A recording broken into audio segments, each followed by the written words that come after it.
Wednesday, the 28th of November, 1520.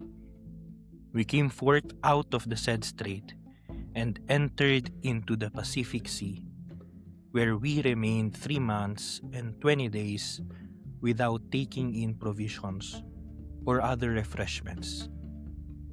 And we only ate old biscuit reduced to powder and full of grubs and stinking from the dirt which the rats had made on it when eating the good biscuit.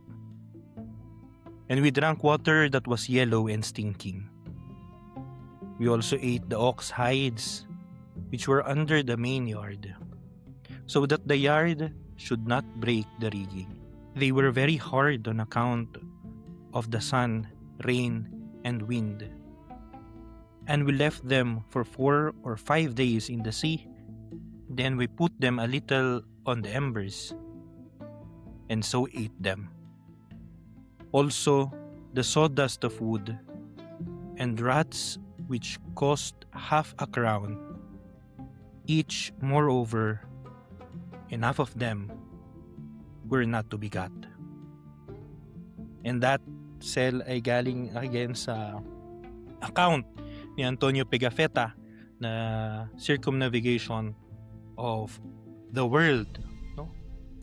Now we see here, last episode we have seen Magellan and the fleet of around 280, 270 men went from the port of Sanlúcar de Barrameda in Spain until they reached Patagonia, or what is now is Argentina, Chile, and discovering the Strait of Magellan. And in this episode, eto na, they have found what is now known as the Pacific Ocean. And by the time they reach the middle of the Pacific, they are no longer explorers. They are survivors. And maybe around 150 men left alive, and even those barely. So welcome to our second episode o pagpapatuloy ng ating mini-series on such an important historical event and a topic that has to be from time to time lagi nating gawing relevant, to keep us grounded kung saan tayo nagmula para mas klaro kung saan tayo patungo. Again, ito ang pagpapatuloy natin ng tamang kwentuhan natin on the circumnavigation of the world. So wag na natin patagalin pa. Ako po muli si Russell. Ako naman po si Lennon. At ito ang Tamang Usapan. Usapang may tama.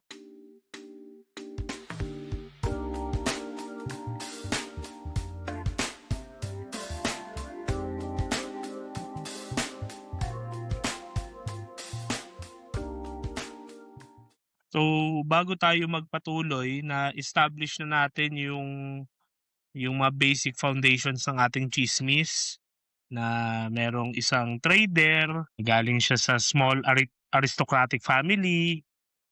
So hindi siya mainstream na noble kumbaga.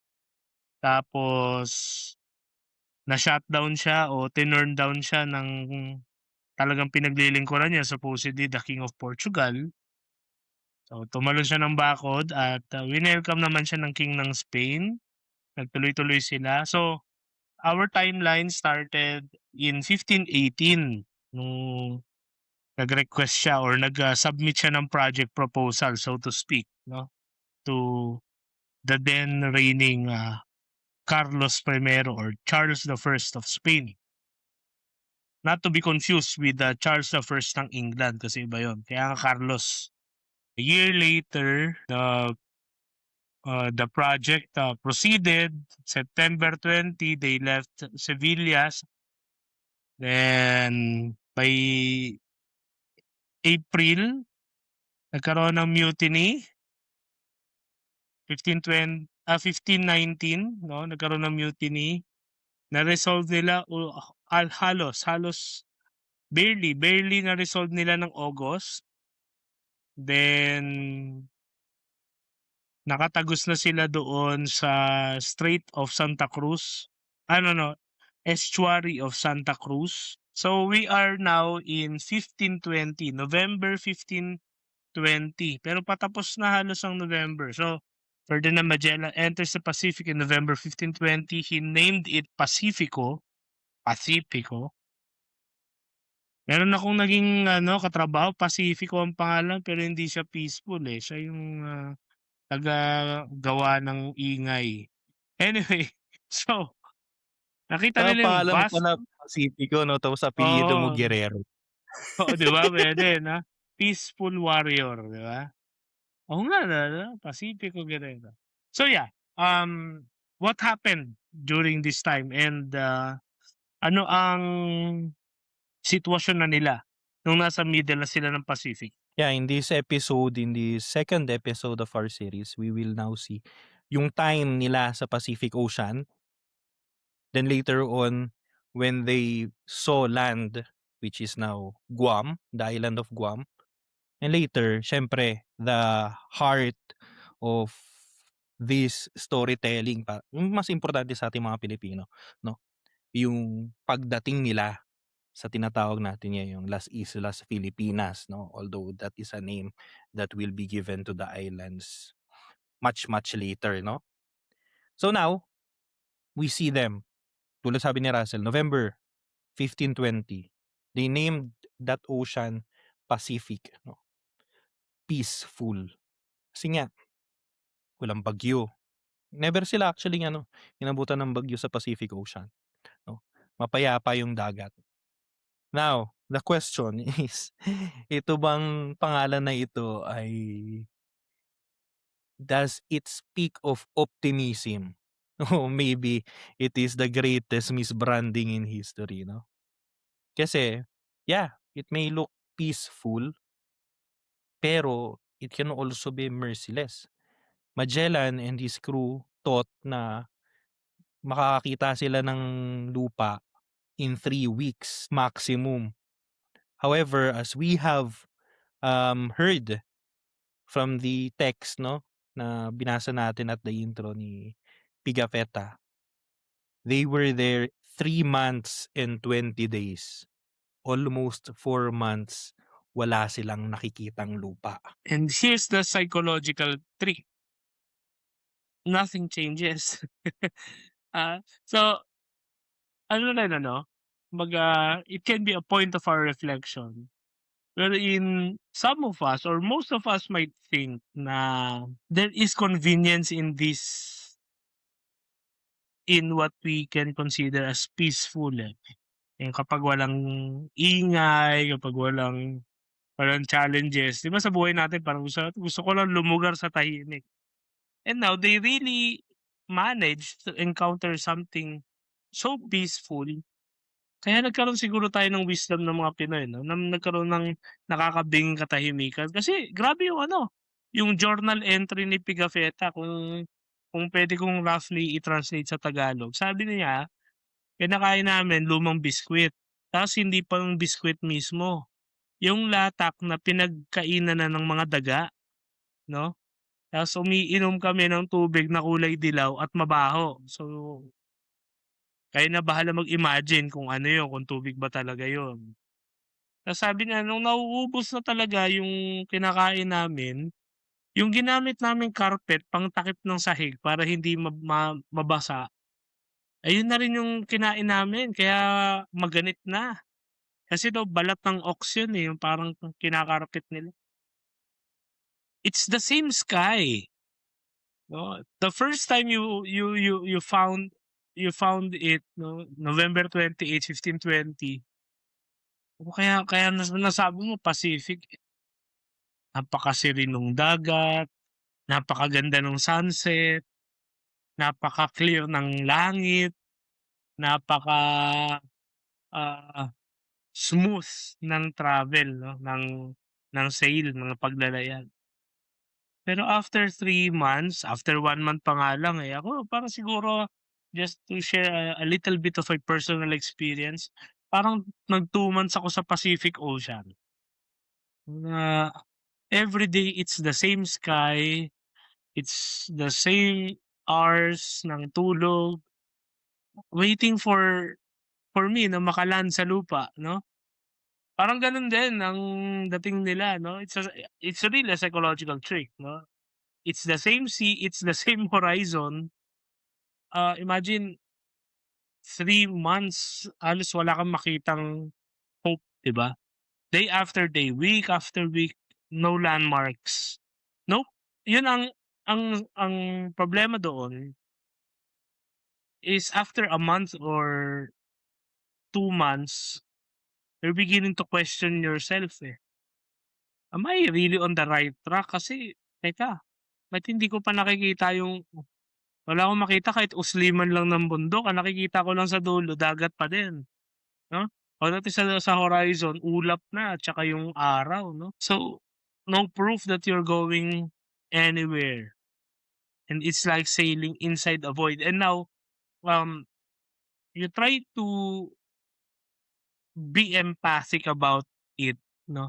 You try to put yourself in the context of Pigafetta and the team, wherein kahit sabihin nating meron ng discovery of the new world, yung tinatawag nila, yung the Americas, 'no?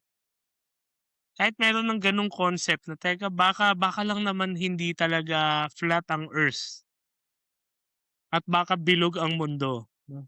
At baka wala ngang mga mountain na magbabarye, 'no, sa dulo ng mundo, sa finish ng terra, 'no, Finisterre, 'no?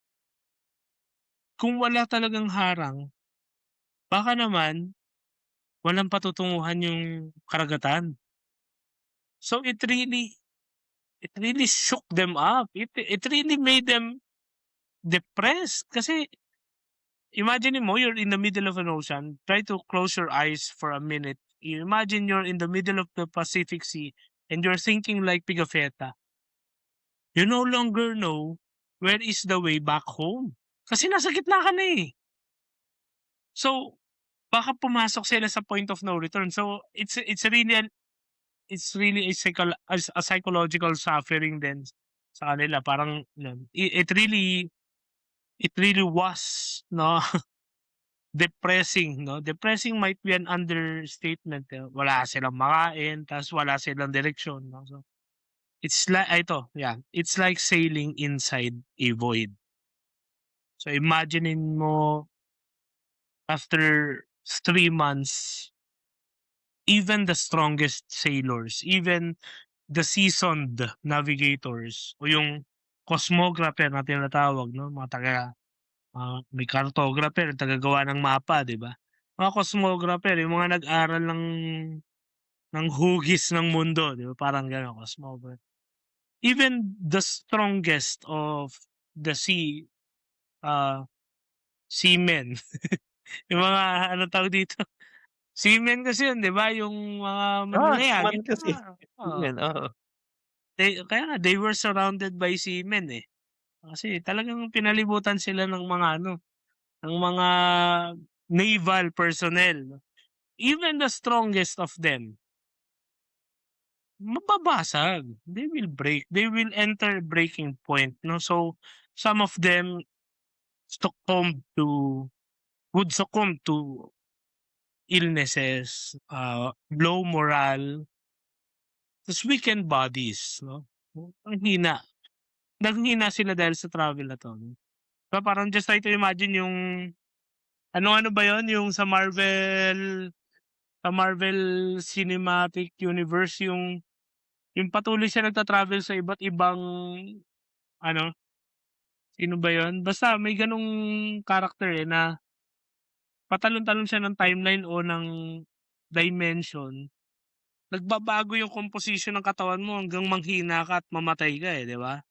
Eh, parang gano'n yung mga nangyayari din dito ayun, oo, si Ant-Man. Nag-iba yung composition ng katawan ng iba. Kaya kahit yung pinakamalakas na manlalayag o yung pinaka-brusko, manghihina at manghihina ka kasi wala ng sustenance, eh, wala. Imagine mo 3 months walang resupply. So yun yung the greatest fear here is the collapse of order, so to speak, 'no? I think ang pinakamalapit pre na experience natin, sa recent memory, nung pandemya, nung naka-quarantine tayo. Ewan ko kung kayo, ako naranasan ko kasi nag-positive ako, eh. Nandito lang ako sa kwarto for a whole month. Nung mga unang araw masaya siya, kasi matutulog lang ako, dadalan lang nila ako ng pagkain, eh. Tapos yun lang, tulog-tulog lang, nood video, ganyan.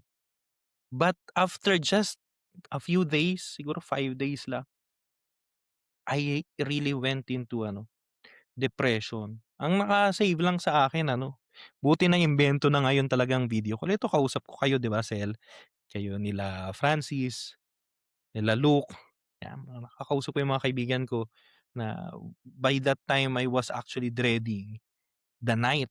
Kasi pagdating dito na magtatakip silim na, ibig sabihin madaling araw na diyan. So, tapos na yung VC natin and I dread that kasi talagang bumababa yung espiritu ko 'no, and I am sure many of you also experienced that nung pandemya. Imagine that tapos 3 months and 20 days 'no, at idagdagan mo pa na wala na rin silang makain. If you remember 'no, review tayo. Umalis sila ng Sevilla, ng Espanya, may 5 silang ships 'no, o naws na tinatawag. Before sila makatungtong ng Pacific, nag-capsize yung isa, yung Santiago. Santiago yung oo, Santiago. Oo, Tapos yung isa ay bumalik, 'di ba? Yung pinakamalaki, San Antonio. Pinakamalaki nilang ship ay nagtraidor at bumalik sa Espanya.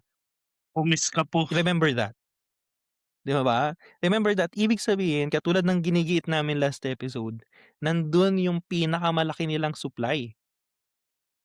Now, with only 3 ships 'no, the 2 ships are, mid-size and then the other one lang ang malaki 'no. So, wala na sila ngayong makain, naubos na yung supplies nila 'no. Kasi 3 months kang nasa dagat wala kayong makitang island para mag-resupply ng pagkain, eh. Kaya napaka-vivid nung description nga ni Pigapetan, ang galing ng pagkaka-translate ni Russell sa Tagalog. Kinakain na nila yung mga nakainang biskwit ng mga daga. Yung carpet, 'di ba, oxhide, ibig sabihin leather yun. Ginagawa nila, inaano nila, binababad nila sa tubig dagat tapos iaano nila sa araw para lumambot. Tapos kinakain na nila yon 'no, ibig sabihin wala na talaga. And these things, you just don't eat it kasi lang gusto mo. You force yourself to eat it because the alternative will be death 'no. So, survival talaga, survival of the fittest 'no. Kumakain na kayo ng tira-tira, kakain kayo ng leather, both parts 'no, kasi parts na yun nung barko, eh. They are eating the ship literally 'no. And then, actually isa pa dun sa mga details na minsan puwedeng maka-escape sa'tin 'no, nung sinabi dito ni Pigafetta na, "And rats which cost half a crown," or in other translation that will be half a ducat. Ibig sabihin, yan yung pera nila nung araw. Kumbaga piso. Yung 50 centimos ang benta. Actually hindi nga katumbas ng 50 centimos, kung di ako nagkakamali ang isang dukat siguro sabihin natin na hindi to sure, sabihin 1,000. So, ₱500 ang isang daga 'no. Gano'n siya kamahal, premium na yung yung daga 'no, gano'n katindi yung kanilang desperation. Yeah, I'm trying to search here, eh. Sabi dito, a Venetian Hirap. ducat was 3.54 grams of pure gold. Sa Pure gold, Renaissance ibig sabihin stan mas mahal pa. Oo, Renaissance standards 'to, so yung ducat ano siya, halos almost 4 grams siya ng gold 'no, 3.5, eh. It was Mahal pa naman ng essentially gold a ngayon. bullion trading coin siya. At today's gold prices, a ducat is worth $148 o 150. Sige, ikuha natin yun sa ano. At the time of this recording, for the very first time in Philippine history, ang piso ay katumbas na ng $60. Ano, baliktad. Ang Ang isang $60, dolyar ang ay isang sixty dolyar, oo, pesos. ₱60. Imaginin mo yun, Mataas ang palitan. parang euro na, 'di ba? Eh, m may mga nagsasabi, yung time nung senior ang dolyar, ang isang dolyar ay piso. Ngayon, yung si junior na, ang isang dolyar ₱60 na, parang euro Peso na. rin. Okey, ano natin, dollar to peso. Para lang meron kayong ano, illustration. Sige, 60, $150 to peso, Philippine peso. Imaginin mo, ang isang dukat 'no, o pagpalagay natin ang kalahating dukat pala. So, ang presyo ng daga nung panahon nila kapag kinumpara natin, 4-5. Samantalang dito libre lang sa mga bahay dito. That's expensive. 4-5, my Ano God! 'yan, 4-5. Kainis. Nakailang samgyup na kami ni ano nun, ni madam. Naka-Wolwa Galbi na kami. Hindi namin pino-promote yun. Pero ano yun, mga dry aged na hindi yun daga, ano yun, premium meat, 'di ba? Imaginin mo, umabot na kayo sa point na ang daga ay premium samantalang nung paalis pa lang kayo ng Spain, chine-chase out niyo at tino-torture niyo nga yung mga dagang mahuhuli niyo sa cabin, 'di ba? Then it gets worse, 'no? Scurvy. Alam niyo sige basahin natin. Sabi dito ni ano, Pigafetta, 'no? Besides the above named evils, so yung mga yun nga, yung gutom, yung hindi pala carpet, nagkamali ako ng pag-aano. Sabi kasi dun ano, yardams, yung covers ng yardams. Ano siya, yung oxide, yung tama si Lennon, leather siya na pinambabalot. Pinangtataklob mo ng ano ba, pinangsasapi mo sa sahig ta's pinagtatakip mo ng mga Parang maduduming yung gamit. linoleum 'no, pero ano, Oo. pero Hindi, bukod dun ibig sabihin cover. talaga madumi na inapak-apakan, madumi literal 'no. Tapos yung kinakain nila ginagawa nilang balbakwa, gano'n. Pero sabi dito 'no, besides the above named evils, this misfortune which I will mention was the worst. It was that the upper and lower gums of most of our men grew so much that they could not eat, and in this way so many suffered that 19 na tao died, and the other giant, an Indian from the county of Verzin. No? So even if food exists, you can consume it kasi nag-infect yung gums nila, 'no? Imagine ba naman, 'di ba, sabi nga ni Pigafetta, yung kinakain niyo hindi yung biscuit mismo, yung latak ng biscuit na inuuod, tapos inihian pa ng daga. Dito nga sa atin, grabe na yung leptos, 'di ba? Dun talagang they had to dalawa lang, you will die of hunger or you will die of poisoning, parang gano'n. So some of them developed this infection. Yun nga, yung scurvy, kuwan yan siya, it's a type of infection, search natin para medyo kuwan naman tayo. Yan, scurvy is a disease caused by a deficiency of vitamin C, characterized by swollen, bleeding gums, and the opening of previously healed wounds, which particularly affected poorly nourished sailors until the end of 18th century. 'Di ba? So, yung kuwan na yun, yung vitamin C, as you know, kasi kuwan na siya, tawag dito, medyo clinical na yung definition na kailangan may vitamin C ka, baka alam nila Magellan dun. Ibig lang sabihin nun, kulang yung nutrients, namaga yung ano, lumobo 'no, namaga yung kanilang mga bungangan. So, they can't even eat. So, kaya nga sabi ko kanina yung parang if you try to contextualize yung Pacific Ocean ta's nandun ka sa gitna for 3 months, it's even the most experienced sailors, navigators, commodores o naval officers, it will really tender them reaching a breaking point. So, existential moment yun, eh. Mapapatanong ka, at some point you start wondering, halimbawa crew tayo ni Magellan, mali yata si Magellan, baka napunta tayo sa sa lugar na hindi dapat natin puntahan. O kaya may lupa pa ba? Kasi baka wala na, baka kaya 'di ba, babalik ka sa old ways of thinking. Baka yun ang wisdom ng ng Ptolemaic na na anong tawag dito, worldview. Baka yun ang wisdom. Kasi 'di ba yung Ptolemaic, hindi naman sinasabing flat earth yun, eh. Flat earth ba ang Ptolemaic? Kuwan siya, Hindi, ang Ptolemaic ata pre yung yung ang araw yung umiikot sa mundo. ano ba yung flat earth ba yun, yung 'pag dumating ka daw sa dulo ng mundo, mahuhulog ka.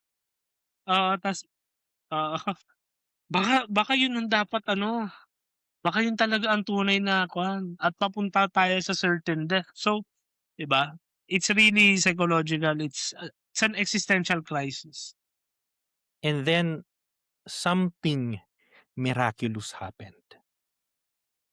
Life, no? They heard birds.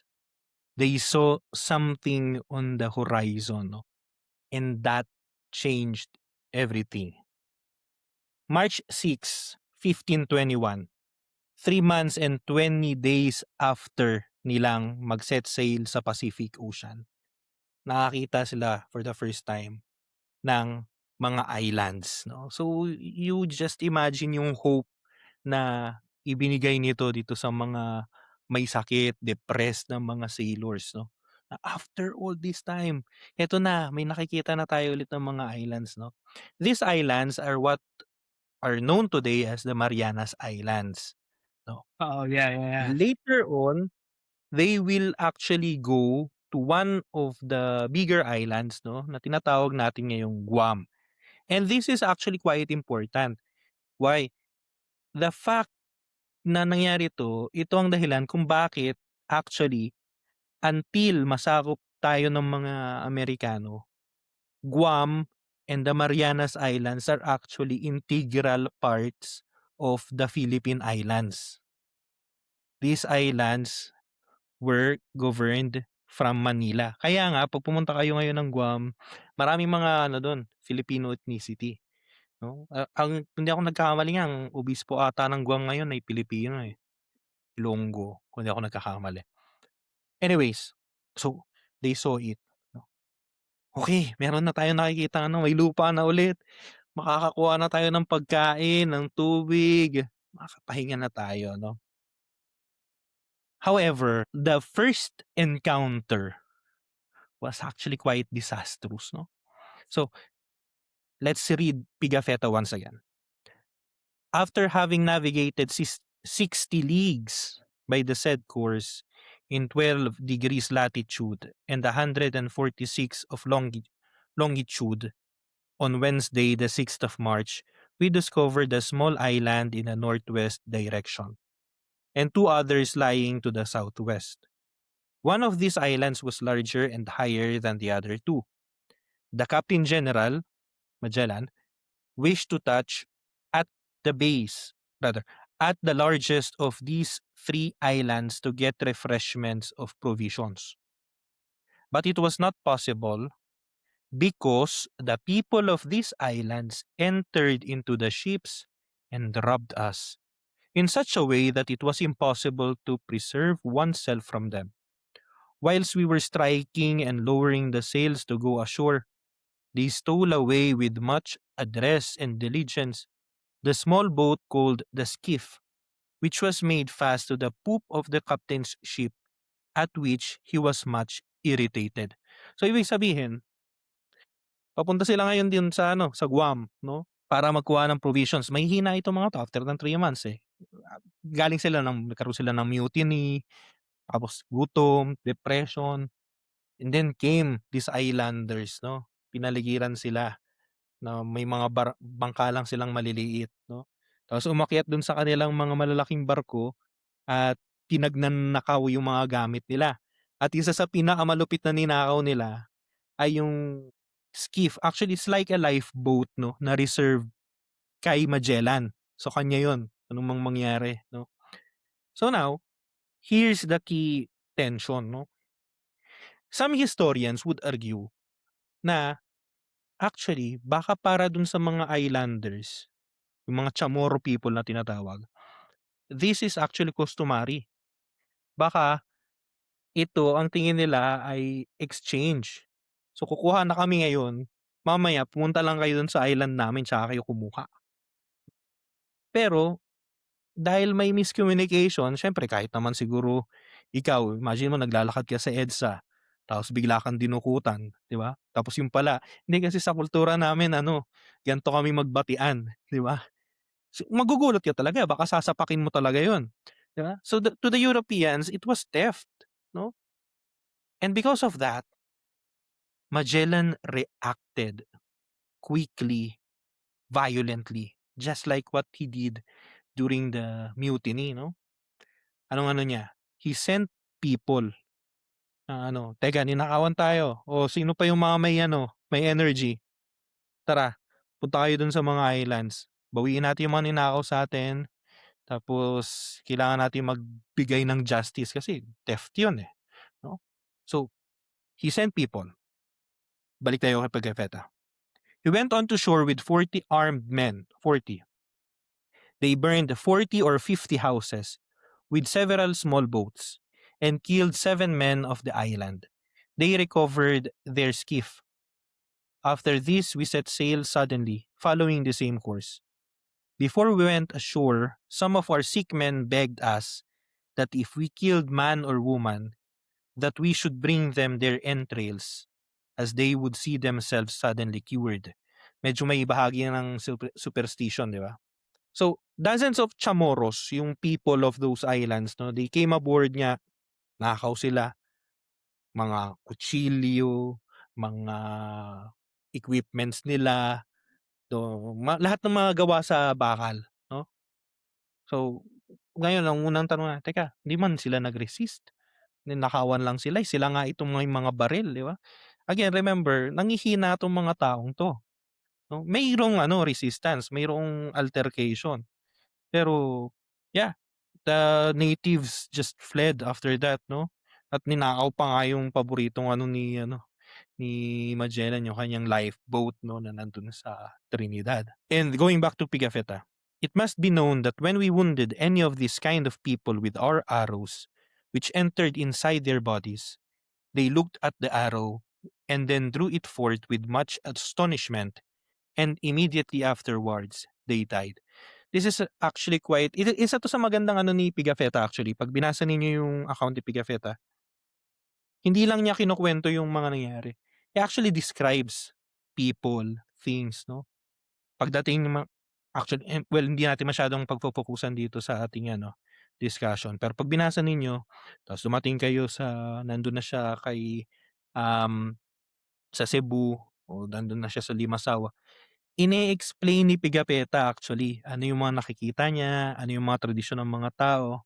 In fact, although hindi natin 'to, Pigafetta was the first written account na may existence na ng pagsasabong sa Pilipinas. Dahil nakita niya sa Palawan na mayroong sabong. So, inexplain niya doon ano yung sabong, 'no. So, one of these ay ito, 'no. Nakita niya, sabi niya, "Itong mga taong 'to, wala silang konsepto ng arrows. So, sobrang mangha sila 'pag tinamaan sila, dudukutin lang nilang ganyan ta's titingnan nila tsaka sila mamamatay." Parang namangha lang sila, "Ay, okey 'to, ta's patay sila, 'di ba? Anyways, so tumakas dun ngayon yung ano, yung fleet, 'no, after silang nakawan. That is why Ang pinangalan nila, ang unang pangalan ng Marianas Islands, especially ng Guam, ay Islas de los Ladrones, Islands of Thieves, 'no? Isla ng mga magnanakaw, 'di ba?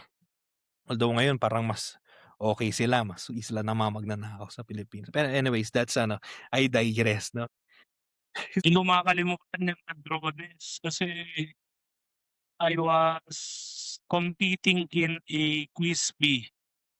Tas yun yung tanong, ano ang pinangalan ni Magellan sa Marianas bago siya naging Marianas? Ladrones pala. Sobrang bad trip niya kasi nga 'di ba nga, again, kalikutin natin yung imahinasyon natin.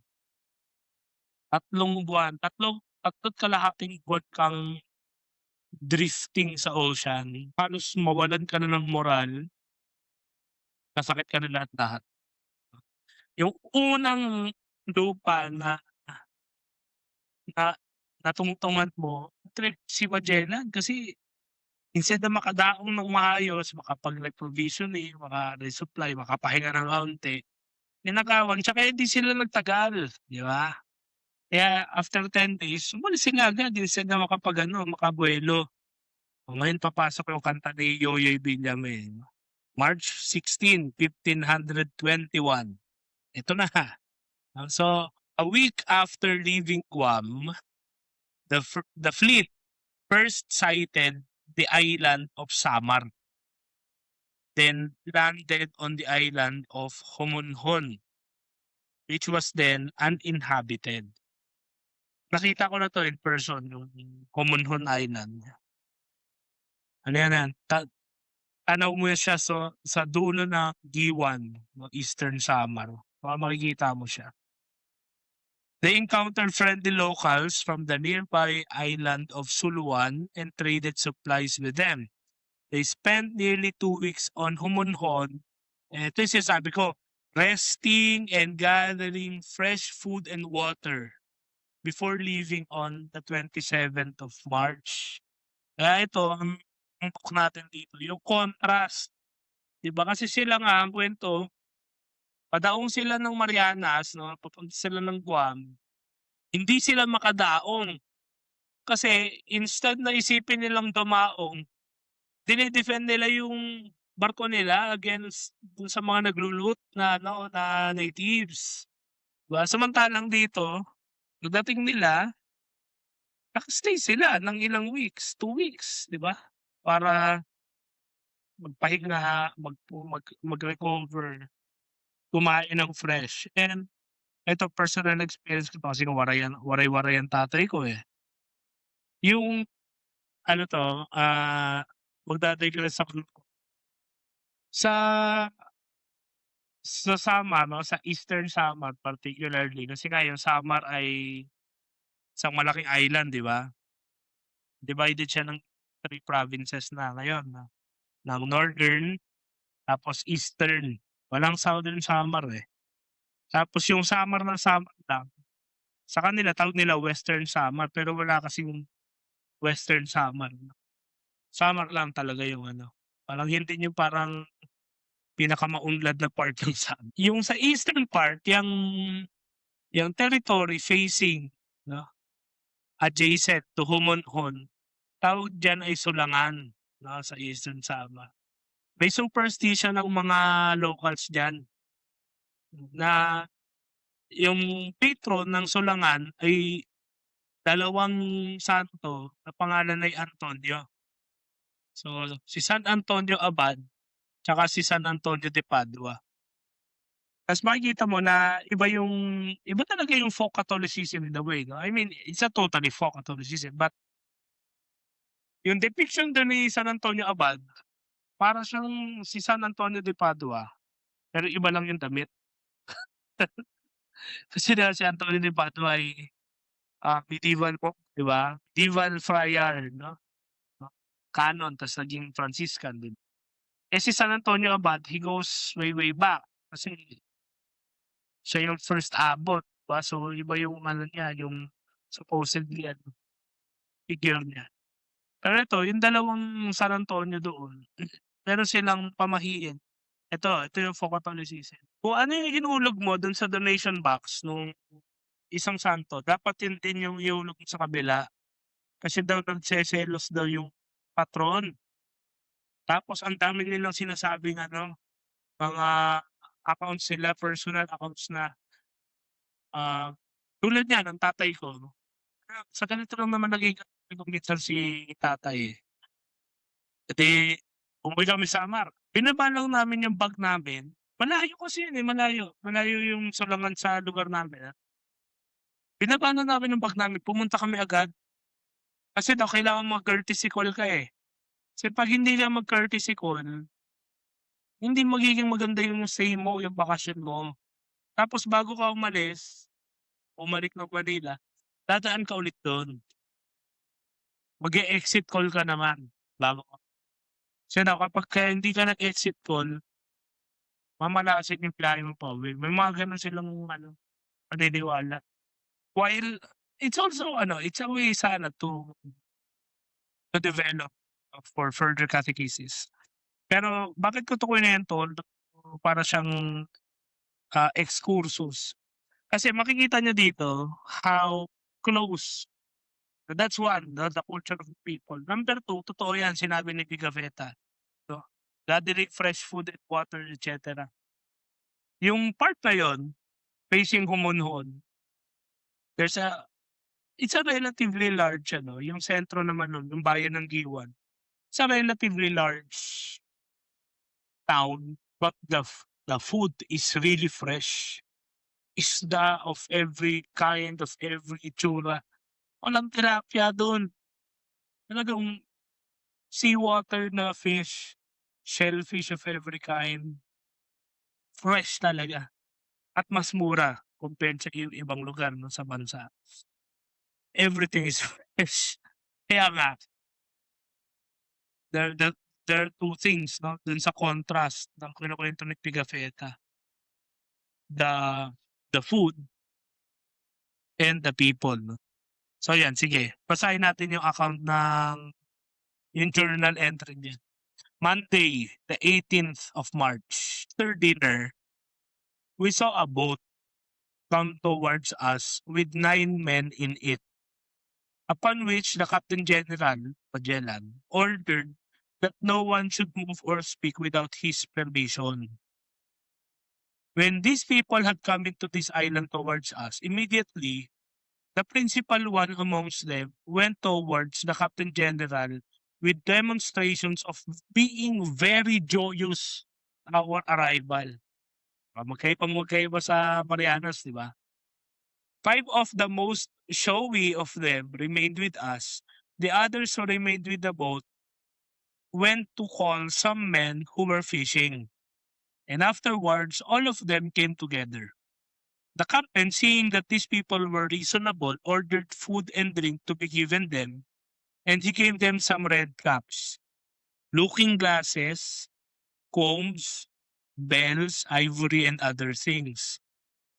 When these people saw the politeness of the captain, they presented some fish, a vessel of palm wine, tuba, which they call in their language uraka, figs more than a foot long, and others smaller and of a better savor, and 2 cochos. At that time, they had nothing to give him, and they made signs to us with their hands that in 4 days, they would bring us umay, kanin, which is rice, cocos, and many other victuals. So the contrast is there are Hindi, nagtanong ko, tama ba yung mga words na ginamit ni Pigafetta, yan pa rin ba yung umay, uraka, I think yung o uraka parang baka ano lang niya, di ko sure yung uraka, hindi ko pa yun narinig before. Pero yung yung umay? umay, yan pa rin yan, kanin talaga yan, umay. Across ano, maraming, languages sila, hindi sila ano, hindi dialects 'no, kinorek na tayo diyan. Bicolano isang language, Cebuano isang language, Waray isang language. Some of them, most of them, umay pa rin ang kanin, 'di ba? So, there was no chaos, no violence, just hospitality with caution. Prudence, no? Prudence is key. And they really appreciated this kind of gesture. Kaya imagine ba nagbigay din sila ng tokens, 'di ba, yung mga bells, ivory combs, looking glasses.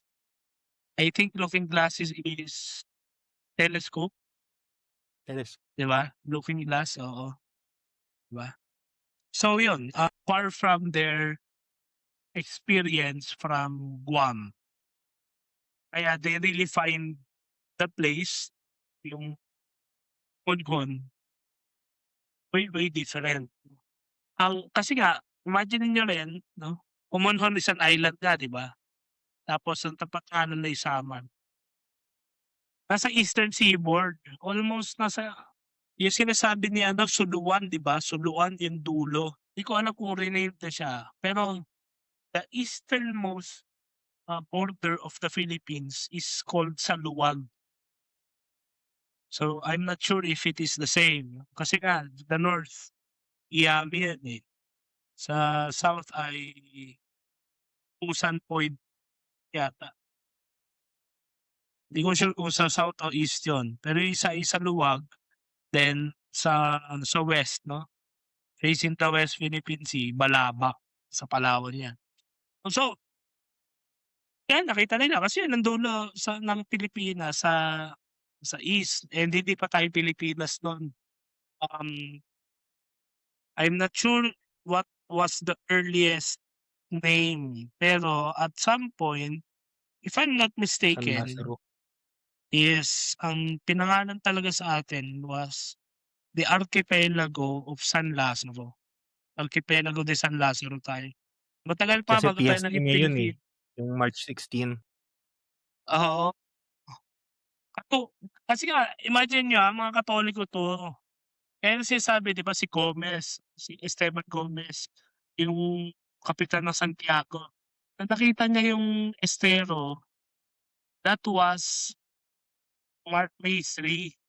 Yung May 3 sa traditional calendar, that was the fiesta ng Invención de Santa Cruz. Kasi yan yung anniversary ng pagkakatagpo ni Santa Elena ng krus ni Jesus sa Jerusalem. May 3. May 3 talaga original na finding of the cross, no, invention kasi Old English yan, eh, invention of the cross. Kaya siya naging Estero de Santa Cruz. Kaya yun yung yung, Pilipinas naging Archipelago de San Lazaro. Kasi yun yung piyesta na yun, 'di ba? Gano'n. Ganun sila, gano'n kasimple ang Catholicism before, gano'n din kasimple ang mga tao before. Ngayon kung ano-ano ng mga pakulo. Sige, dun, etong ano naman ang ang mga nangyari itong hindi na sila gutom, hindi na sila nauuhaw, hindi na sila kumakain ng mga delikadong pagkain. Actually, just imagine this, 'di ba? After nga ng 3 months silang nasa dagat, yung experience nila sa Guam, we can just imagine na they saw Comonhon especially na parang ano 'to, paradise 'no? Tapos napakabait pa nung mga natives, 'di ba? Hindi sila hostile, eh. Nakangiti pa sila, masaya pa silang dumating, 'di ba? And now, teka ang tanong muna pala doon, teka paano sila nagkaintindihan? By sign language lang ba ito, ganyan? Actually si Magellan, dahil nga katulad ng sabi natin nung first episode, siya ay nakarating na sa Asia. Dahil nga nagtatrabaho siya dati para sa hari ng Portugal. So trader siya, nakapunta na siya ng India, nakapunta na siya ng, Malacca ng Indonesia. So meron siyang slave na Malay, 'no. Itong pangalan ng slave niya is si Enrique of Malacca. Itong si Enrique, nung natagpuan nila na nagkakaintindihan, kaunti lang, pero nagkakaintindihan si Enrique tsaka yung mga natives, dun na talaga nila na-realize, "Okay, we did it, nakapag-circumnavigate na tayo. Nandito na tayo, malapit na tayo sa Malacca." So, yung kanilang communication with the natives ay through Enrique, 'no? And because of that, on the morning of the 28th of March, they neared the island of Limasawa. No? They encountered some natives in canoes o yung mga balangay na tinatawag, di ba?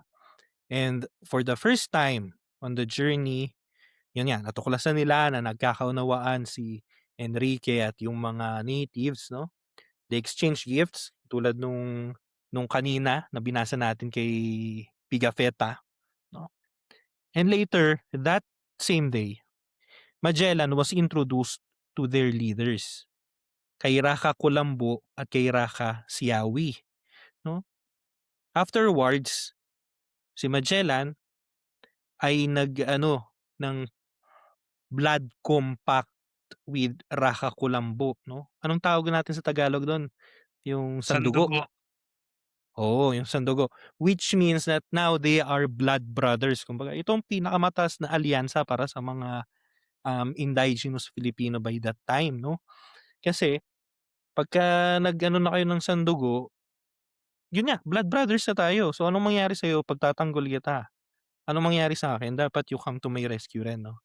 Ibig sabihin, imagine that, mm, isa sa I think sa historical figure sa Pilipinas na we can say na purely walang ulterior motives, ay ito, si Raka Kulambo. Kasi wala, later on makikita natin kung paano sila itrato sa Cebu, doon may ulterior motives.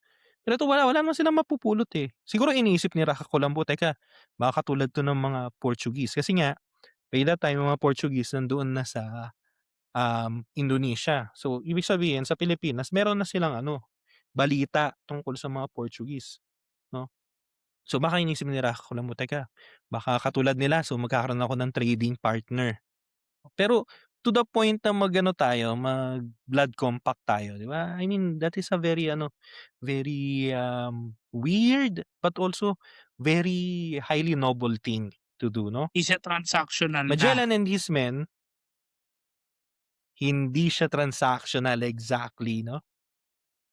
Ito, para rin makita natin, although ino-note din natin 'to pagdating nila sa Cebu at 'pag basahin niyo nga ulit si Pigafetta, yung kanyang description, we can see how rich in a way the Philippines was in terms of material, no?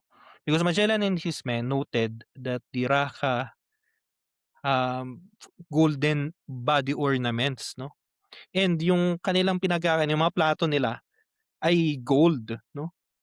So they were told by the Rakas, by the two, no, Raka Colambo and Raka Siawi, that gold was plentiful in their homelands in Butuan and in Calagano in Surigao, and found that the locals were eager, no? Di lang willing but also eager to trade it for iron at par, no? So, benta mo sa amin yung isang espada mo, bigyan ka namin gold. Eh, gusto yun ng mga ng mga Espanyol, 'no, gold yun, eh. So, and now, katulad ng sabi natin kanina, nasa Limasawa sila this day. Eto na yung very famous na minsan nalilimutan na nating mga Pilipino. Remember, at Limasawa, ito ay Easter na 'to, eh, Easter, 'no? So, Limasawa gave some of the natives a demonstration of Spanish armor, weapons, and artillery by which they were apparently impressed. And on March 31, Easter Day, Magellan and 50 of his men came ashore to Limasawa. And for the first time in history, a Catholic Mass was celebrated in the Philippines, given by the chaplain of the Armada, no? May mga debate, Pedro. no? Ano bang Pedro de Valderrama. Oo, ang nagmisa sa Limasawa, no? Yung mga debate, ano raw ang rite na sinelebrate pinakauna sa Pilipinas? Yung sabi niya, hindi, ano yan, Mozarabic rite, kasi nga yun ang rite ng Spain by the time. However, may mga nag-debunk nun kasi nga, the Trappists were sent to Spain by the Pope 100 100 years before this or 200 years before this to Romanize the liturgy. So by this time actually konti na lang yung resistance ng Mozarabic Rite, Roman na ang Rite at especially after ng ng Council of Trent. So ang pinakaunang misa sa Pilipinas most probably ay Roman Rite traditional Latin Mass. Anyways, that's just um 21, excursus. So 1521. Kailan ba Council of Trent? 'Di ba parang 1575 ang Trent? hindi kasi may na pre, yung Trent inano na lang niya, kinonsolidate na lang niya yung Tapos rights, oo nga pala 'no, oo. Kasi nag-e-exist na Hindi yung baka right, baka magalit sa'yo yung mga nagpapanggap na abogado na traditional Latin Mass was the modern Mass of its time. Pero tama nga pala, oh. Sorry, sorry, Yun. sige, go lang. And here actually makikita mo yung isa na rin na akala natin very normal 'no, pero in fact Magellan as a Portuguese, kakaiba sa kanya 'to, ang mga Portuges pinag-aiba nila sa mga Espanyol pagka sila ay nag-conquer or at least magpunta sila sa ibang mga bansa tapos mag-colonize sila. Yung mga Portuges, they are there for the money. Magtatayo sila dun ng, um, colony, trading colony 'no, tapos magte-trade sila sa locals. Mayroong evangelization, yes, pero not as as enthusiastic as the Spanish. Ang mga Espanyol, 'pag sila pumunta sa isang territory at kinolonize nila yon, dadalhin din talaga nila yung yung gospel 'no. Kaya kakaiba si Magellan kasi ang attitude niya dito pang-Espanyol 'no. Because at that very same day, si Raja Colombo at yung kanyang kapatid 'no, and other islanders ng Limasawa, they joined the mass. They were there and they expressed interest dun sa nakikita nila. Now, one can validly say na, hindi naman talaga yan totoong faith kasi hindi naman nila naunawaan talaga yung faith, eh. Puwede mo bang maunawaan ang faith ng isang araw lang, nakita mo lang yung misa? One can validly say that. But look at it, I think that's the power of the beauty of the liturgy at play here, 'no? Hindi na lang siya political, eh, kasi ano na sila, nag-blood compact na sila, hindi na niya kailangang magpabinyag, 'no? Pero by the power of the beauty of the liturgy, sabi namin parang, "Okey 'to, puwede ba kami ring magkaroon ng ganyan?" Sabi ni Magellan, "Oo, pabinyag kayo." 'No? After that mass, Magellan and these men raised a cross on the highest hill on the island. And formally, yun na yun, yung araw na yun, declared the island and the entire archipelago of the Philippines, named Islands or Archipelago of Saint Lazarus, as a possession of Spain. Nag-e-exist pa ba yung cruise na yun sa sa Limasawa? Hindi ko alam pero merong mga efforts to to preserve daw Kasi may cruise yung sa Cebu, 'di ba, yung Magellan's Cross. kasi Well, speaking of pinagtatalunan pa Cebu, nila yan. oh, Pinagtatalunan nila kung saan ba ang limasawa talaga, kung ito ba ay part ng Leyte o yung tawag dito, yung Southern Leyte ba siya o Northern Surigao? Kasi hindi ko kabisado, eh, meron kasing old, documents mhm, na may isang barangay yata yun, eh. Barangay siya sa north ng Surigao, ang pangalan Mazawa. So, parang con contested kung yun bang yung Masawa ng Leyte o yung Mazawa ng Surigao, yung kailangan talagang i-review yan kay Pigafetta. ang sure lang talaga kay Pigafetta, Easter Sunday ang misa, unang misa Mhm, ng Pilipinas. Kasi yun pala dun pala tayo pinangalan. Kaya ang pinakaunang pangalan talaga under Spanish time, Archipelago de San Lazaro. Yan yung magandang part ng Philippine history as far as Magellan is concerned. Hindi pa pala.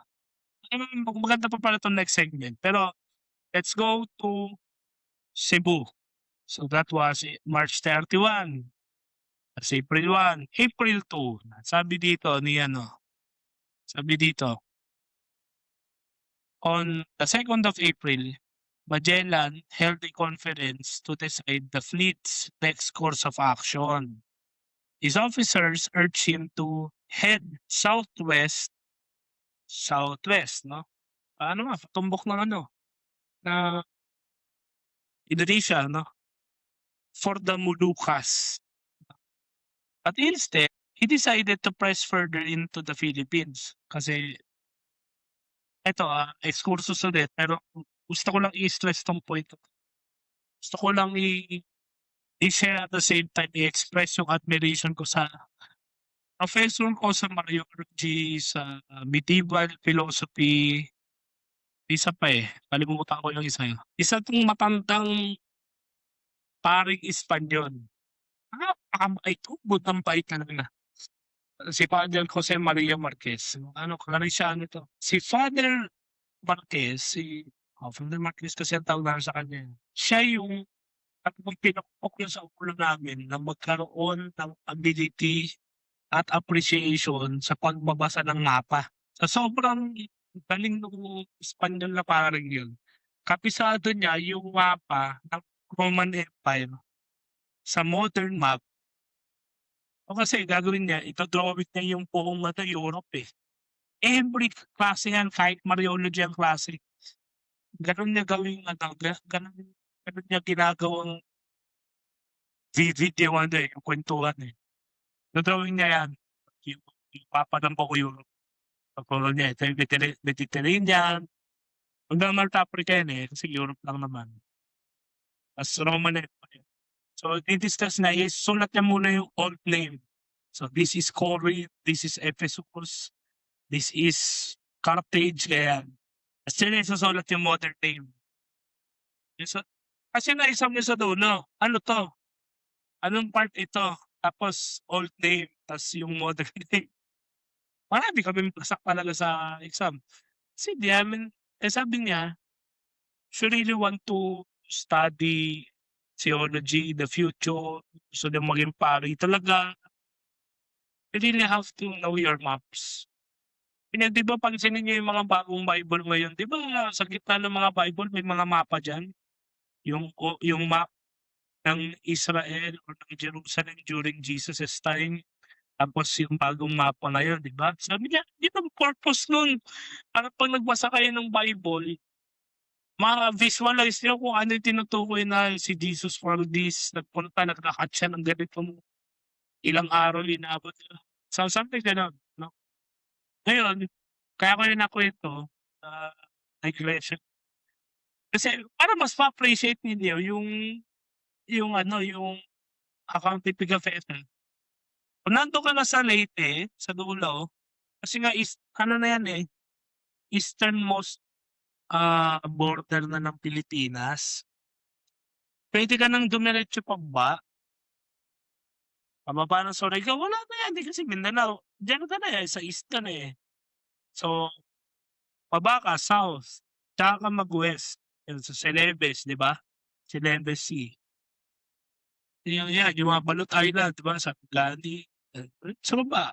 Tapos, pasok ko na sa ano bang part ng Indonesia? Sulawesi. North Sulawesi na yan. Di, Moluccas na yan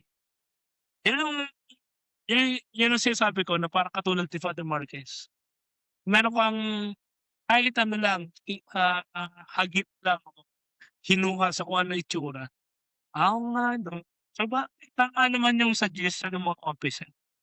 Ang ginawa ni Magellan, sabi niya, hindi, pasok tayo sa loob. So, imagine niyo, kung nandun ka sa Samar, ang tumbok mo ngayon, diretso ka ng west, yan ang una mong mababangga, Cebu. Kaya April 2, lumayan sila sa loob ng archipelago. I'm not sure if it is, kasi sea lane of communication yan Yan yung San Bernardino Strait. San Bernardino, Samar yan Tinumbok niya, papasok na Cebu. So, from Eastern Visayas, pasok siya ng Central Visayas. So, April 3, The fleet sailed northwest from Limasawa, nakapasok siya ng Sugbo. Sugbo, kingdom yan, ng Sugbo, which Magellan earned from Colombo. Sabi siguro Colombo, pagka pinasok mo yan pre, Cebu yan. So the fleet was guided to Cebu by some of Colombo's men. So ito yung sinasabi nila na kung pera-pera lang, kung business-business lang, walang ano, yun na yung hospitality na pinakita ni Raha Colombo. It's very noteworthy kasi puwedeng after nun hindi na kayo magkita, wala naman kayong pakialam sa isa't isa, nakuha mo gusto mo, nakuha niya yung gusto niya. Eto nagpa-escort pa siya, which is hanggang ngayon ginagawa ng mga parents natin, 'di ba, ng mga matatanda sa'tin. Kung ikaw ay bago sa isang lugar tapos minahal ka ng mga taga doon, pagkapaalis ka, e-escortan ka hangga't sa kung saan maaabot ng kaya nila, 'di ba? So, they sighted Cebu April 6, tapos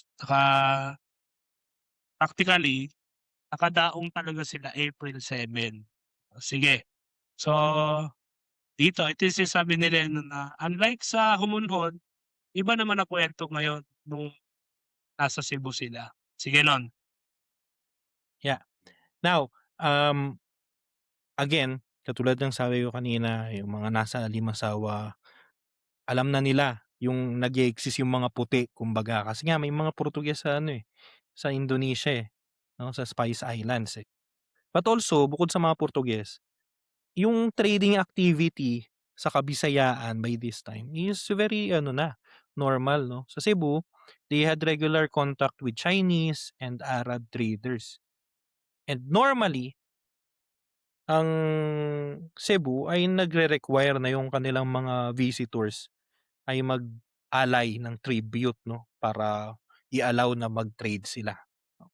So now, Magellan, when they, when they, anchored their ships 'no, pagdating lang sa Cebu, they were presented sa chieftain or sa version ni Pigafetta ang tawag niya talaga ay king 'no, si Humabon 'no. Now si Raka Humabon ng Cebu, they gave him katulad nung ginawa nila dun sa mga natives sa Homonhon 'no, they they gave him cloth, mirrors, trinkets 'no, red caps, and other things 'no. And bukod dun pang pa-impress nila 'no, just as they did in Dimasawa, Magellan gave demonstration of the fleet's arms 'no, mga ano nila, kanyon nila 'no, in order to impress the locals. At oo, talagang na-impress yung mga locals kasi nga that's not ano, that's not common sa atin at least 'no. Kasi yung mga Chinese traders naman 'di naman sila nagdadala ng kanyon de guerra, eh. And this matters again as we have said before, nung nagmisa ng Easter Sunday, formally nang dineclare ni Magellan na ang arkipelagong ito ay pag-aari na ng Hari ng Espanya, 'no.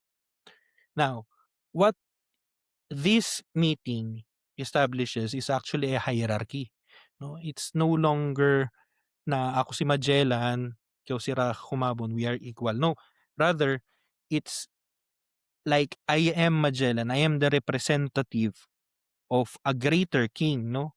Remember this, lahat ng sistema, lahat ng, colonization ng Espanya, Spain always or almost always respected the local kings. Ang talagang original, ang ideal na idea, 'di ba, ng Espanya is for the local kings to become vassals of the King of Spain. Minsan ang mga nag-e-F up nung mga yon ay yung mga konkistador mismo katulad nung sa Mexico, napatay ni Hernando Cortez yung ano, yung hari ng mga Aztecs, o sa Peru napatay ni, Pizarro yung hari ng mga ano, ng mga Ang pangalan ng mga nandoon, Inca, 'no, mga Inca. So, nagalit nung nalaman yun ng hari ng sa ano ni Carlos I, nagalit siya. Sabi niya, "Bakit kayo pumatay ng hari?" Parang gano'n, 'di ba? So, gano'n din dito, 'no, when they present themselves to local kings, they again napaka-legalistic nga nila. Babasahin nila na yung kasaysayan, recorded history of the world, pati yung gospel. So ito yung kasaysayan ng mundo, ito yung nangyari, then Jesus Christ came, and ito, then Roman Empire, and now our King and Lord Charles, first of his name, no, was given by the Holy Father the rights and prerogatives to be the Lord of this land, to ensure the evangelization of this land, ganyan, ganyan, di ba? So, ganun yung talagang goal nila. Now, ang nakakapagtaka dito, 'no, unlike dun kay Kulambo, si Kulambo kasi nakita niya, yung misa tapos siya nag-express, 'di ba? Kaya later din nagkaroon ng idea si Magellan na, "Teka, why not mag-evangelize na rin tayo dito?" Kaya yun palang willing sila, enthusiastic silang maging Kristiyano. Nung prinesent ito ni Magellan kay Humabon sa, Cebu, he agreed, 'no, he agreed. Why? Dito papasok yung why, 'no? I-agreed, nagkaroon din ng ano, ng blood compact, nagkaroon na ng alliance, 'no? And now, with that, Magellan gained influence sa Cebu. Then comes the most symbolic moment, conversions. Pigafetta tells us that the first to be converted was the queen, who came with many women. She asked for baptism, and on that very same day, 800 souls were baptized. On the 14th of April, Humabon and all his family were baptized at sila ay niregaluhan ni Magellan ng imahe ng Batang Jesus ng Praga, 'no, ng Prague, ng Czech Republic, na tinatawag natin yung Santo Niño de Cebu, 'no. And in the coming days, yung mga local chieftains ng Cebu Island ay nagsidatingan, nagpabinyag din after Humabon. In total, 2,200 locals from Cebu and nearby islands were converted. Mini-imagine ko lang yung mga chaplains ng ano, nila sila doon sa nung fleet, nakakapagod sa kamay yun. 2,200 yung bibinyagan mo, 'di ba? Pero 2,200 nabinyagan nila almost in just a few times. Well, some people will say it's because of Humabon himself. 'No? Nagpabinyag yung ano, yung Raka, eh. So, tayo na rin, 'no? Ayaw nating ano kasi mga ano 'to, mga vassals niya 'tong mga 'to, eh. Diyan papasok yung yung, duda sa history. Ano yung ulterior motives ni Humabon for this alliance, 'no? Yeah, because kasi hindi na siya diplomacy. It goes beyond the bounds of diplomacy. Kasi yung when we speak of diplomacy, we just navigate around, areas for mutual understanding, for cooperation, 'di ba? Tapos yung actually, soft balancing na yung tinatawag natin dun, eh. Ano pa rin siya, part siya ng diplomacy wherein you are, asserting your authority or your power. Halimbawa, yung authority ng Spain, quote unquote, in a nice way, 'di ba? It's part of diplomacy. Pero yung mass baptisms, then facilitating the conversion of the natives. Ngayon lumalabas na konti sa diplomacy yun. So, it's transformation. Social transformation na yun.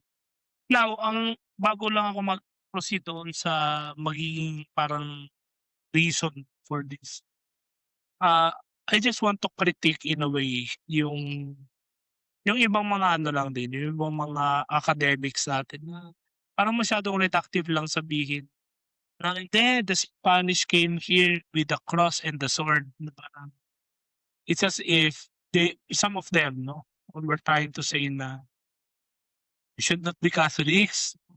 Kasi it's a deception na parang the Spanish exploited the religion to subdue us, to to enslave us, et cetera. Actually, very reductive and very misleading kasi as you can see, there were very notable people like San Pedro Claver and even the Spanish na napunta dito, the first Bishop of Manila, Domingo de Salazar. Ang mga ano, mga figures na 'to sinabi nila, "No, no slavery. We treat them as people with dignity. We treat them as ano, as humans. No violence." Something like that. So, religion should not be weaponized against the people. Just to say, no? So, saan yung deception? Saan yung exploitation? Partly, yeah, the Spanish has played a role in it, pero it was mainly of humabon. And well, disclaimer, dahil hindi kami history experts din, no? So, there's a disclaimer. Correct us if we are wrong. It was not Magellan's problem. It was actually humabon's problem. Sabi niya, "Teka, may ayaw magpa-convert eh." No? Ayaw magpa-convert nung isang raha, isang datu. Pero actually,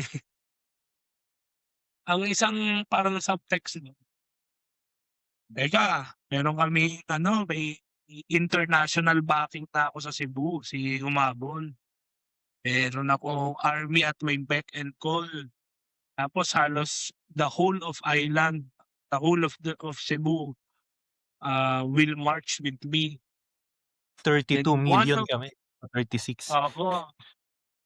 Ngayon, may isa ayaw mag-submit sa kanya kay Humabon or ayaw makipag-ugnayan sa kanya. The rival was Lapu-Lapu. Now, tingnan niyo 'to, kung ikaw si Magellan, anong gagawin mo? May choice ka, eh. Una, sumawsaw ka sa gulo, which he did actually, or umalis ka, huwag kang sumali, maging neutral ka. Kasi again kung hindi klaro sinabi nila kanina, you represented the greater king. Umagree si Humabon. Ibig sabihin vassal na siya noong hari ng Spanya. So hindi kayo equals. So hindi ka puwedeng i-compel ni Humabon lumaban. Yo theoretical lang ito. So baka mas may rich na knowledge kayo diyan. And yet still dahil nga ito parang sakit din nila na hindi, nandito tayo dahil may purpose ang Panginoon. May reason kung bakit tayo nandito. So sa kalkulasyon ni Magellan, sige sumausaw tayo sa gulo. Ito na, i-proceed na natin sa Battle ng Mactan 'no. So, April 27, 1521, sumugod sila sa Mactan. So, Magellan mustered a force of 60 armed men from his crew to confront Lapu-Lapu's forces. Some Cebuano men followed Magellan to Mactan but were instructed by Magellan not to join the fight but merely to watch. Mayabang din. Kasi may ano kami, kaya namin to.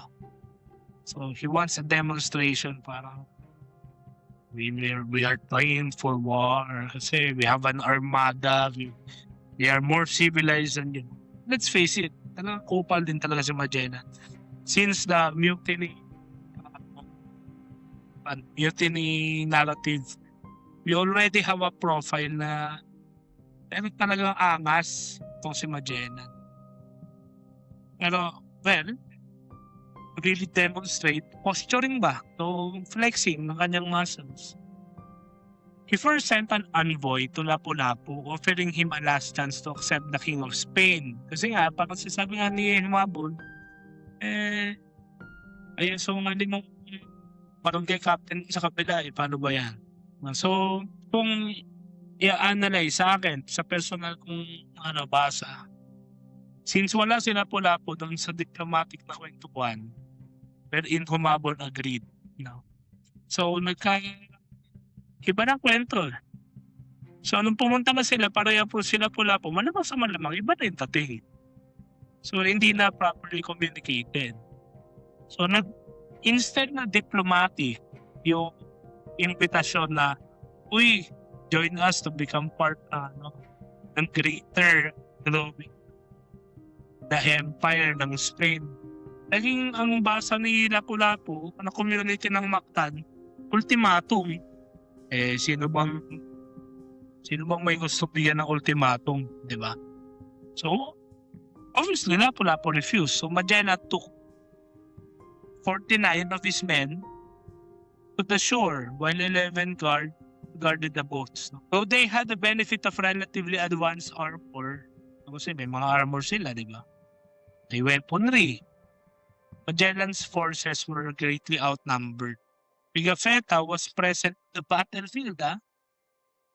Estimated the enemy's number at 1,500. Imagine mo, 50 lang kayo, kalaban niyo 1,500, di ba? So, sabi Pigafetta, we were 49 men against more than 1,500. Tapos, yun pa, they went through boats. Kasi tawag dyan, shore, Pampang. Hindi pwedeng magpadala ng barko kasi yung barko, hindi pwede sa mababaw, sasadsad, di ba? So, they wait. Slowly, every armor, they shot us, sabi ni Pigafetta, they shot us with bamboo spears and stones. The defenders are fast, coordinated, relentless. The line breaks. Men fall, retreat begins. So, sabi dito, the captain, Magellan, was wounded in the leg. Then they rushed upon him with spears and cutlasses. Thus, they killed our mirror, our light, our comfort, and our true guide. Medyo, yan. Yan ang mga writing style ng panahon nila. So, nasugatan, pininta kasi na ngayon. Pag pinagtulungan na, sino na nilang mapatay si Magellan. So, Magellan is dead. So, ang ganda rin ng contrast since nilatag nila yung mga Aztec, si Cortez yung nag-lead ng expedition, napatay nila yung hari. Tapos sa mga Incas, napatay din nila yung hari ng mga Incas.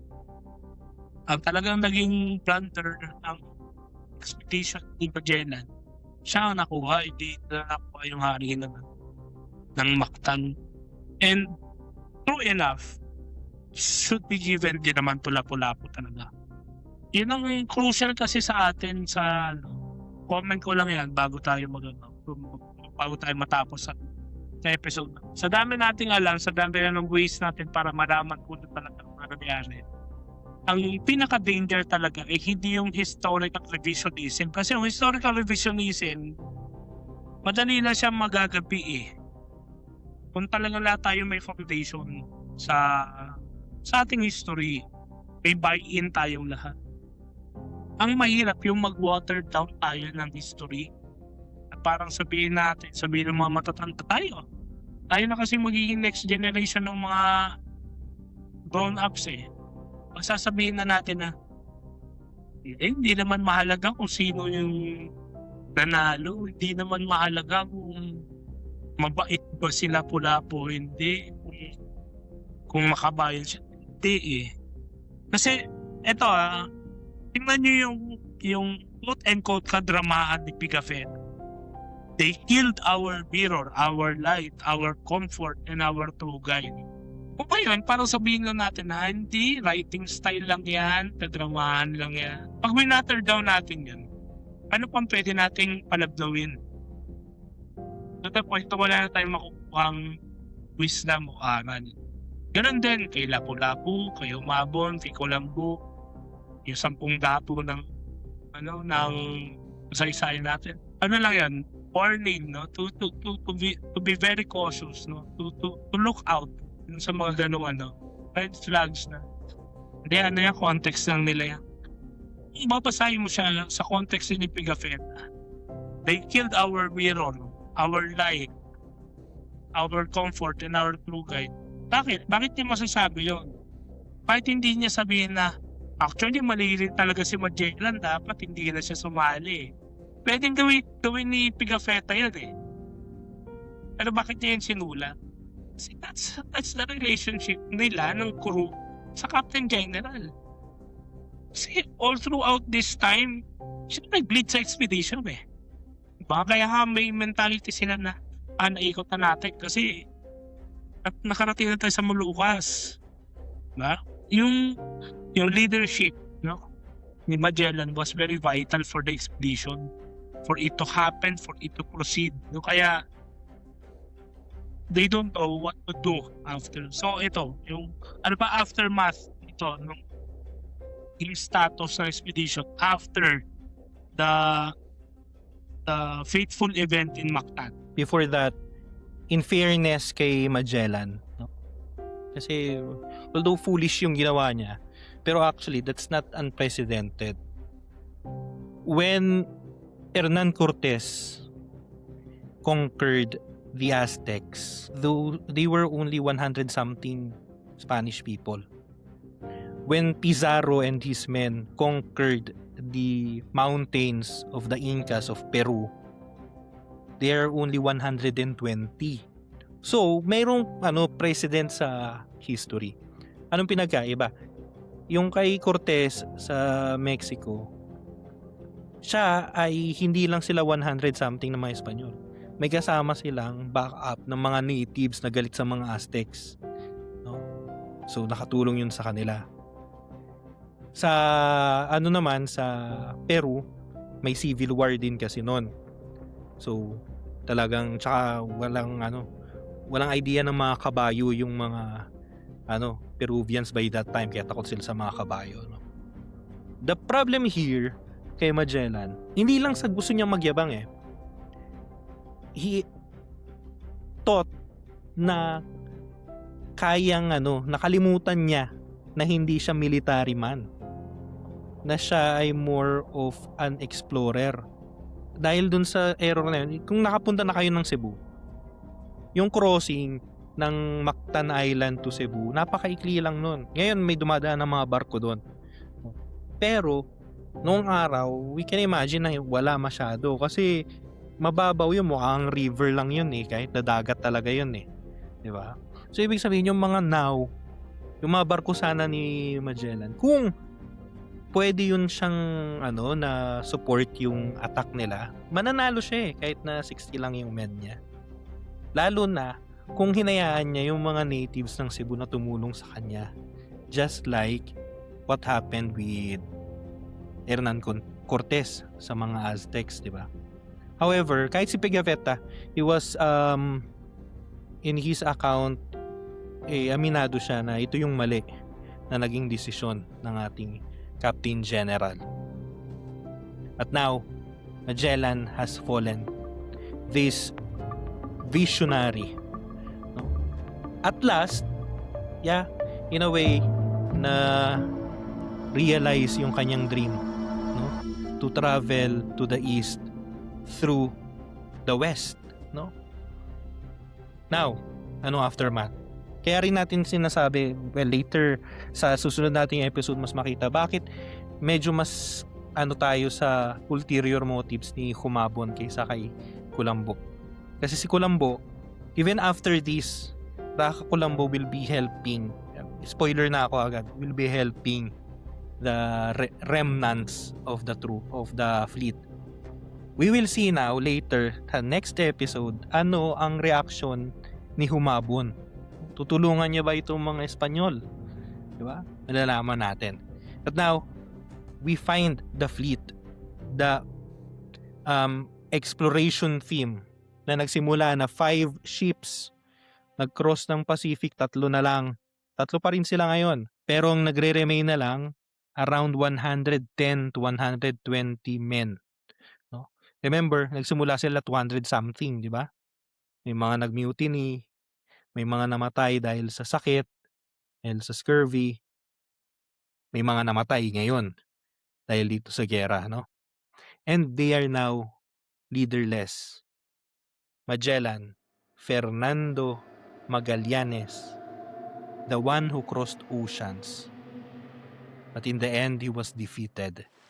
Not by distance, not by the sea, not by any mutiny, but by misjudgment. And so, dito natin muna tatapusin itong ating second na entrega ng ating mini-series sa first circumnavigation of the world. Next episode, titingnan natin yung mga nangyari after ng kamatayan ni Magellan. So magbababay na tayo ngayon kay Magellan. Next episode, mag-hello tayo sa isang bagong character na, well, na-meet na natin ng first episode. No? Tingnan natin, ano nangyari dito sa mga natirang troops, no? How did they find their way home? No? We will now see later anong naging reaction ni Humabon. So, spoiler, it's bad. It's bad. Pati sa sa minsan hindi na pag-uusap. Ito yung bahagi ng kasaysayan natin na hindi na natin pinag-uusapan sa mga history books ng high school. Nung high school tanda ako, matatapos namatay si Magellan, pinatay siya ni si Lapu-Lapu nga ang pumatay sa kanya sa history books eh. Hindi nga yung Oo, mga tao ni Lapu-Lapu eh, 'di ba? Tapos hindi na natin pinag-uusapan ano nangyari after, 'no? oo. Yung famous na May 1. Diretso na sa reflection na, matapang ang mga ninuno natin laban sa mga papaliin na dayuhan. Ang kakaiba pa dun pre, after niyan, diretso na kay Legazpi.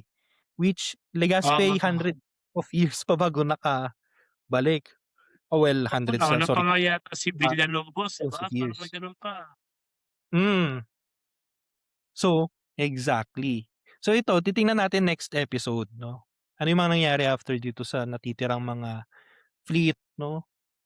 Nagkaroon ng mga betrayal, nagkaroon ng apoy, may nasunog, 'no? May mga pagtakas. And eto Yes, na, yes. nandito na tayo sa pinaka kumbaga rurok nung kanilang long road home. Remember we started 1518, 1521 na, umalis sila ng Espanya 1519, 1521 namatay si Magellan sa Mactan. 3 years na, 'no, 3 years na silang nasa dagat. And next episode, we will be closing this story. So, yan na muna and maraming salamat sa pagsama nyo sa amin. Again, if you like this episode, please comment, subscribe, rate us, like this episode, share it with anyone. Kung gusto pa ninyo ng mas marami pang mga mini-series sa kasaysayan ng Pilipinas, ng mundo, o any other topic, please send to us a comment sa social media o kaya sa email 'no, tamangusapanpodcast@gmail.com. Sabi ko diyan, "Uy, Kuya Russell, Father Lennon, pag-usapan ninyo halimbawa ang history ng bigote." O mga gano'n, sige pag-uusapan natin 'yan. So, 'yun lang muna, maraming salamat sa pagsama sa'min. Ito po muli si Lennon. Isoy Russell, At ito ang Tamang Usapan. usapang may tama. Bye-bye. Adios.